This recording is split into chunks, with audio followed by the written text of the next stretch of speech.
Hello Prep 1 students.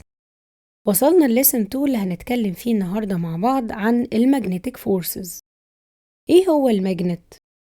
في قصة كده بتقول ان كان في واحد مرة ماشي في مكان اسمه مغنيسيا، وكان معاه ايرن ستيك يعني عصاية معمولة من الحديد. فوهو ماشي في المكان ده حصل اتراكشن ما بين العصاية بتاعته وما بين روك موجود في الارض او piece of stone يعني قطعة حجر موجودة في الارض. وبعدين لقينا ان قطعة الستون او الحجر اللي عملت اتراكشن للايرن ستيك اللي كانت مع الراجل ده عندها بروبرتيز مختلفة عن بقية الستونز، وهو ده الناتشرال ماجنت. فالماجنت هو اصله ناتشرالي موجود او كرييتد باي الله سبحانه وتعالى، وليه اسم تاني كده الماجنت روك او الناتشرال ماجنت روك اسمه لودستون. وهو حصل ديسكفر للناتشرال روك دي في مكان اسمه مغنيسيا of ancient Greece. ولقينا ان الناتشرال ماجنت او اللودستون دي characterized by its ability to attract certain metallic object، يعني بيعمل attraction لبعض من الحاجات الميتال مش كلها.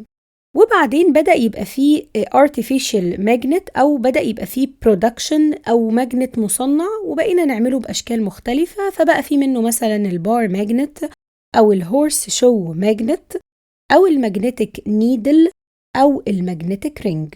دي الأشكال المختلفة للارتيفيشال ماجنت. لكن الحاجة اللي ملاحظينها أو مشتركة ما بين أي شكل من أشكال الماجنت إن لازم يكون عنده two ends يعني طرفين.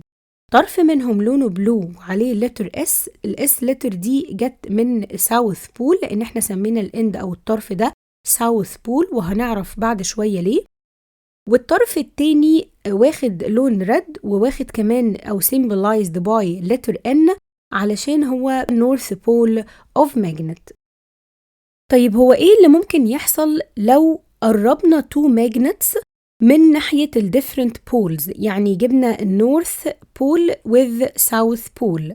We will observe attraction between these two poles. هنلاحظ إن هيحصل ما بينهم attraction.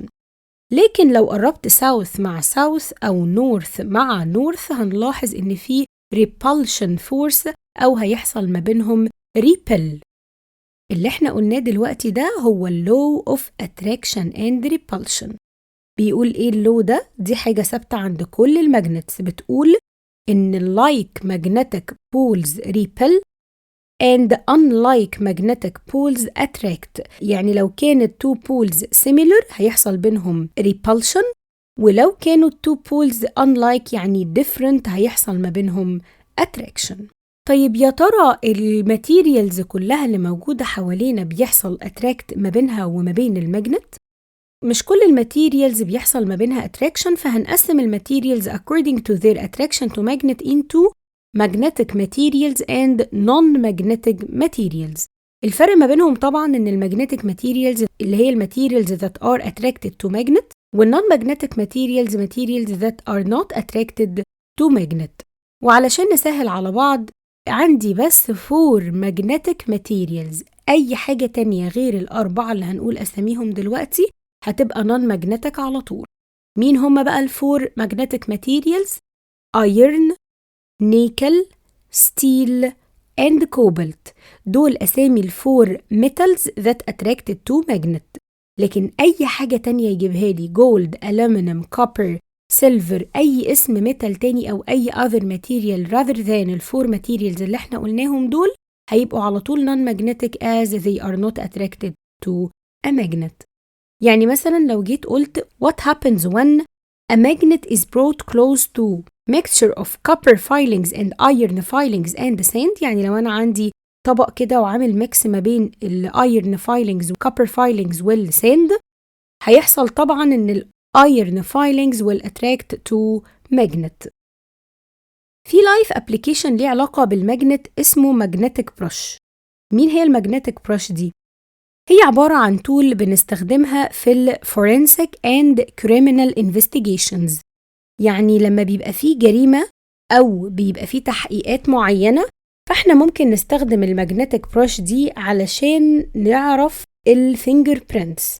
طيب ده بيحصل إزاي؟ بنقربها للآيرن فايلينجز اللي بيأتراكت للبراش دي أو الأداة اللي في إيدينا دي، وبعدين البرش دي بنعمل لها passed over surface where the unclear fingerprints are present، يعني بنبدأ نمشي الفرشة اللي في ايدينا دي فوق المكان أو السطح اللي احنا عليه بصمات عايزين نعرفها.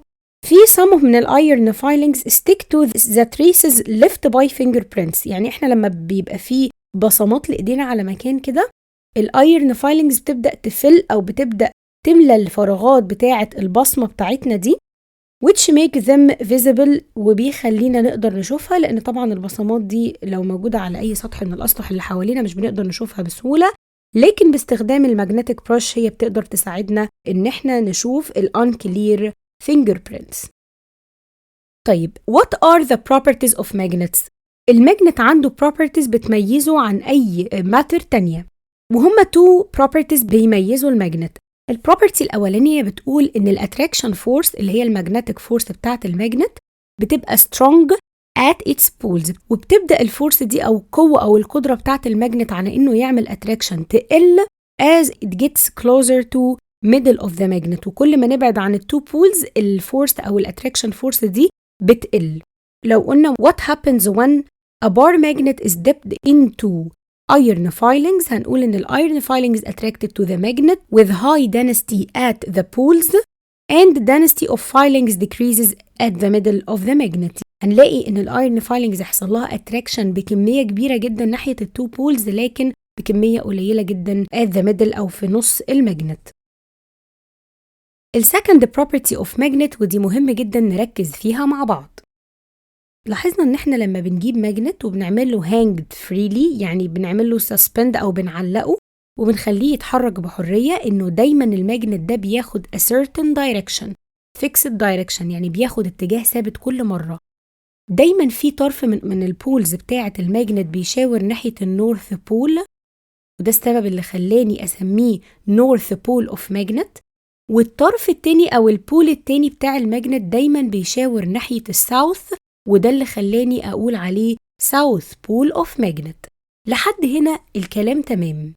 خلينا أسألكم سؤال، يا ترى النورث بول بتاع الماجنت اللي شاور ناحية النورث بول بتاع الإيرث هو كده رايح ناحية حاجة شبهه similar ولا different؟ يعني مفروض إن هو يشاور أو يحصل له attraction ناحية South Pole طبعاً. طب هو ليه راح ناحية النورث؟ احنا فاهمين ان هو المفروض يشاور ناحية الساوث. هنا بقى محتاجة اقول لكم ان الارض كأنها ماجنت كبير، والارض دي ليها تو بولز زي الماجنت بالظبط، برضو نورث بول وساوث بول. لكن الحتة اللي بيتلخبط فيها ناس كتيرة ان الساوث بول بتاع الإيرث as a magnet بيبقى موجود عند النورث بول في الجيوغرافيكال، يعني كموقع جغرافي الساوث بول بتاعت الأرض أصلا موجودة في القطب الشمالي في النورث بول.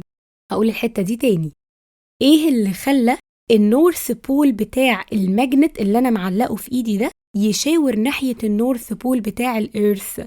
علشان النورث بول بتاع الإيرث جيوغرافيكالي، يعني من الناحية الجغرافية، هو ده الماجنتيك ساوث بول بتاع الإيرث.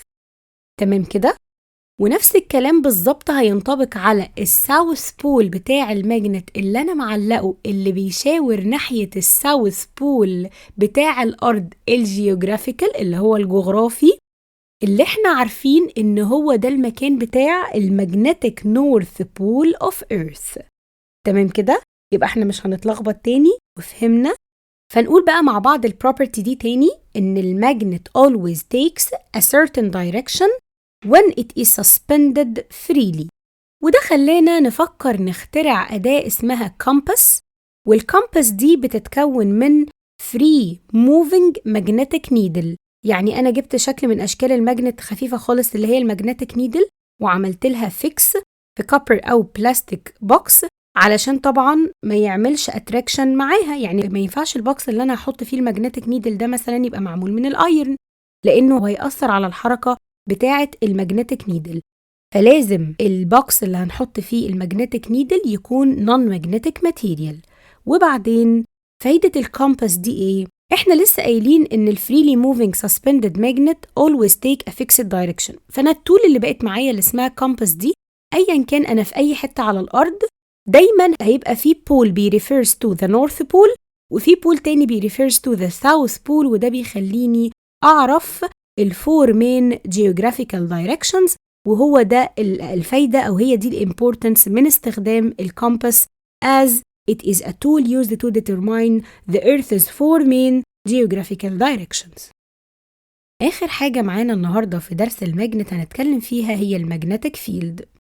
فاكرين لما في الدرس اللي فات قلنا في حاجة اسمها electric field، وهي بتبقى space around الالكتريك تشارج فيها بتظهر الإفكت بتاع الإلكتريسيتي. أنا برضو هنا وأنا معايا الماجنت، دايما الماجنت عشان الاتراكشن فورس بتاعته تبان لازم الحاجة تقرب ليه مسافة معينة. ليه؟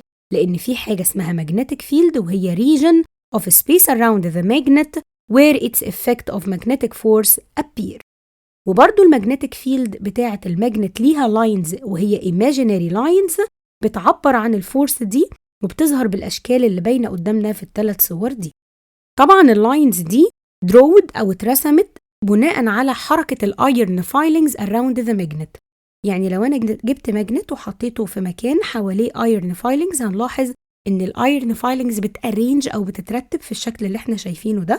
ولو جبت تو ماجنت من two different poles south و north، فده شكل الفيلد بتاع الفورس اللي بيبقى ما بين التو ماجنت. ولو أنا حطيتهم two different poles هتظهر اللاينز بتاعة المagnetic field بالشكل اللي احنا شايفينه قدامنا ده. ولما بصينا للصور اللي قدامنا دي لاحظنا properties للمagnetic field lines، إن هي أولاً مش بيحصل ما بينها وما بين بعض intersection، ودايماً الستارت بتاعتها بيبقى من النورث بول of magnet and end at the south pole، يعني بتبدأ من النورث بول وبتنتهي عند الساوث بول زي ما احنا شايفين في الصورة كده. وآخر ملاحظة لاحظناها إن they are denser near the poles and far separated as they move away from them. يعني بيبقى أكتر حاجة متركز فيها الأيرن فايلينجز وبتبقى more denser، يعني موجودة بكمية كبيرة جدا ناحية التو بولز، لكن الدنسيتي دي بتقل لما أو بيبدأ يحصل separation ما بين الأيرن فايلينجز وبعضها كل ما بنبعد عن التو بولز. الصورة اللي قدامنا دي بتوريني إن لو أنا حاطت إيدي وحاطت فوقيها ماجنت وفي تحتيها شوية من البيبر كلابس، طبعا البيبر كلابس دي لازم تكون معمولة من ماجنتيك ماتيريال، فهنلاحظ إن في attraction force بين الماجنت والبيبر كلابس دي حتى في وجود إيدي ما بينهم. وده بيقول لي إن الماجنت عنده ماجنتيك فيلد اللي حتى قدر القوة بتاعتها تظهر أو تعدي من خلال إيدي and attract paper clips at a distance by a magnetic force. يعني بالرغم من وجود مسافة ما بين الماجنت وما بين البيبر كليبس إلا إن هو عمل attraction لأنه في حاجة اسمها magnetic field أو space around the magnet، وبتبدأ تظهر الإفكت بتاعة الماجنت في الاريا دي. وبكده يبقى خلصنا مع بعض lesson 2 من unit 2. أشوفكم إن شاء الله في lesson 3.